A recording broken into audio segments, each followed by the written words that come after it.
And now to some growing questions about a number of business ventures President Trump's family has pursued since his return to office. According to new reports in the New York Times, Trump's family business announced numerous new deals that would financially benefit Mr. Trump directly, even as he made policy decisions that affected those industries or that involved countries in which the United States had political interests.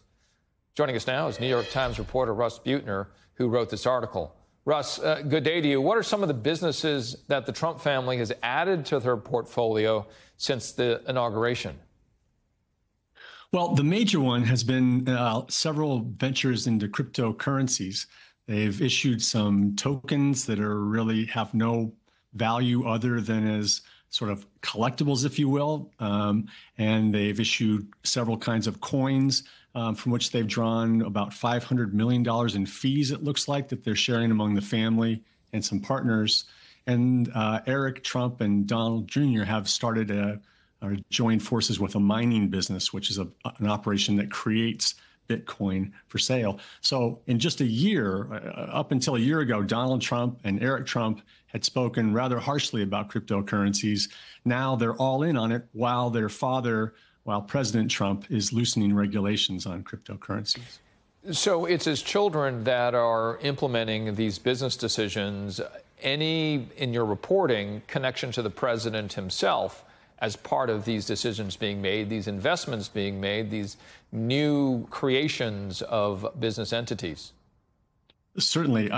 The first one began, there was an NFT they issued, another sort of coin they issued a couple of years ago that just used the president's likeness. He certainly was a part of that and promoted it online. They started World Liberty Financial, a business they hope will expand into decentralized finance, as cryptocurrency enthusiasts call this.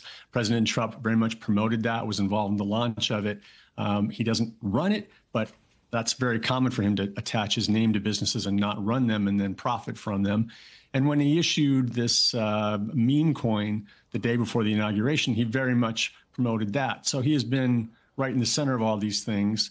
And if the usual structure of their business follows, he will be the one who is positioned to profit the most. Quickly on the numbers, as you've been digging into this, how many different business entities are we talking about? What's the value of all of this? And third, how much money have they made on it? There are a couple of businesses that have just issued these tokens independently. There's the one I mentioned, World Liberty Financial, that has a more expansive goal. And there's this Bitcoin mining operation. I think those are the major components of it. So far, from what we've been able to tabulate from working with a forensic firm and from his financial disclosure forms, it looks like he and his partners and his family have collected more than $500 million in fees so far. We don't know what the split up of that is. We may learn that next year when he files another financial disclosure form. And my colleagues at the Times this week did their best to tabulate the total value of all these entities to Mr. Trump at this point in time. And it looks like it's a little more than $7 billion, although it's not clear when he would be able to access that or how liquid that money would be. When these businesses are registered, is the president's name in these registrations? That's a good question. Typically, no. Typically, it goes back to Eric Trump. And then there's for example, in World Liberty Financial, Donald Trump is his picture. They issued what they called a gold paper. It would more traditionally be called a white paper. It's sort of their mission statement and plan to their investors and to people who are buying tokens. His image is on every page, and he is described as sort of the inspiration for the thing, leading to a bright new future for finance in the United States. Does this follow the state and federal regulations based on what we know and what you know in your reporting so far?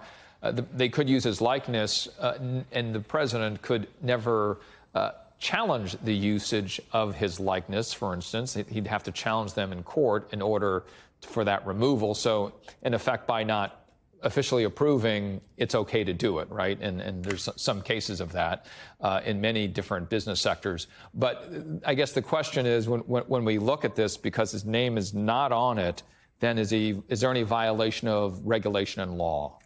Oh, I wouldn't say his name is not on it, Richard. His name is, you don't have to have your name on the founding papers that are filed with a Secretary of State in order to have a share of the business. He very much has a share of several of these businesses, I think all of them. He's listed that on his financial disclosure form. His sons, both Eric and Don Jr., and to a lesser extent, Barron, are involved in overseeing these businesses on his behalf, as they do with all their operations. Currently, he's not listed as an owner on some of his golf courses, but he is the beneficial owner of all of them. Quickly, Russ, who's trying to stop this, if there are entities or individuals trying to stop this? I'm not sure anybody is right now. I don't think there is. One interesting aspect of being president is that there are no conflict of interest laws that apply to you. And President Trump has sort of pushed that in his first term. He was sued several times for violations of the Emoluments Clause, which forbids profiting for a president from foreign governments. Those suits were dropped because he left office before they were completed. And he seems to be quite emboldened that this is all going to work out for him. And it is very difficult to challenge legally. Russ, thank you so much for your reporting today. Russ Buettner from the New York Times Investigative Unit. Thank you for your reporting again.